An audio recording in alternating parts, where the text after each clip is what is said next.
నువ్వు సురక్షితంగా, నీకు మంచి జ్ఞానము, ఆ మంచి జ్ఞానము లెస్సైన జ్ఞానం అంటే ఎవరికి లేని జ్ఞానము దేవుడు నీకు ఇస్తాడు. హల్లెలూయా. జ్ఞానము లేకపోతేనంటే మనం పాడైపోతాం, ఈ జ్ఞానము లేకపోతే మనం చెడిపోతాం.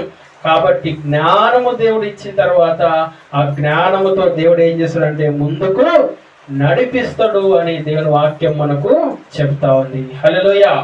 ఏమండి, బైబిల్ని ఎన్నిసార్లు పట్టుకుంటాం మనము? రోజుకి బైబిల్ని ఎన్నిసార్లు పట్టుకుంటామండి? ఒకసారి మీరు ఆలోచించండి, చెయ్యి వచ్చండి. ఎవరైనా ఎంతమంది బైబిల్ని ప్రతిదినం పట్టుకొని చదువుతారు? 1, 2, 3, 4. సెల్ ఫోన్ ఎవరు పట్టుకుంటారు? ఎన్నిసార్లు పట్టుకుంటారు? ఎన్నిసార్లు పట్టుకుంటారండి?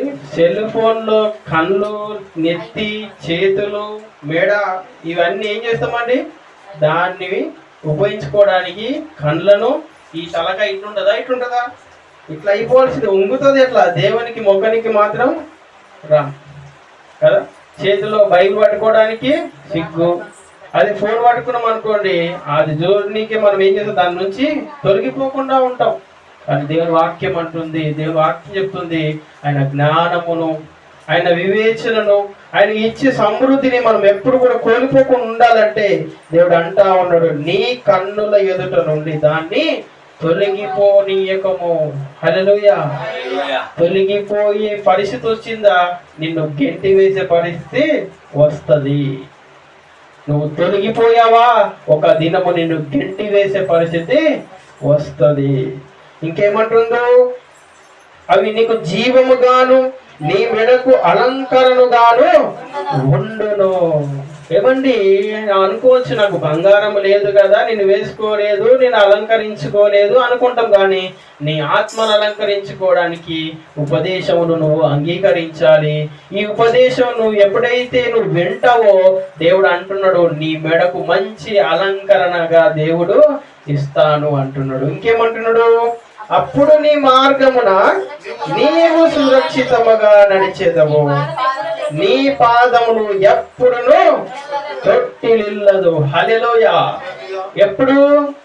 ఎప్పుడైతే నువ్వు దేవుని వాక్యం మీదట ఉంటావో, వాటిని కన్నులో ముందు నుంచి తీసివేయకుండా నువ్వు ఎప్పుడైతే కాపాడుకుంటావో దేవుడు అంటా ఉంటాడు, ఏమంటుండంటే నీ మార్గము నీవు సురక్షితముగా నడిచేదవు, నీ పాదమును ఎప్పుడును తొట్టిల్లదు. పడుకున్నప్పుడు నువ్వు భయపడవు, నువ్వు పరులు సుఖముగా నిద్రించదవు.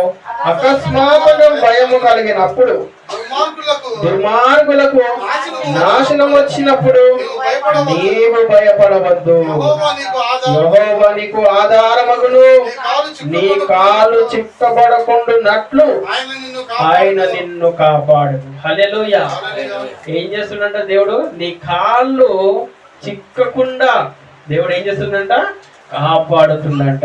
ఏమండి, నీవు ఆలోచించాలి. అకస్మాత్తుగా భయము కలిగినప్పుడు, దుర్మార్గులు నాశనం వచ్చినప్పుడు నువ్వు భయపడకుండా ఉంటావు. హల్లెలూయా. ఎప్పుడైతే నువ్వు దేవుని వాక్యాన్ని వింటావో, దేవుని వాక్యం పైన ఆధారపడతావో నువ్వు సురక్షితంగా ఉంటావు. భయం వచ్చినప్పుడు నెమ్మదిగా దేవుడు నిన్ను పైకి తీసుకొని వస్తాడు, సురక్షితముగా నిన్ను కాపాడుతాడు.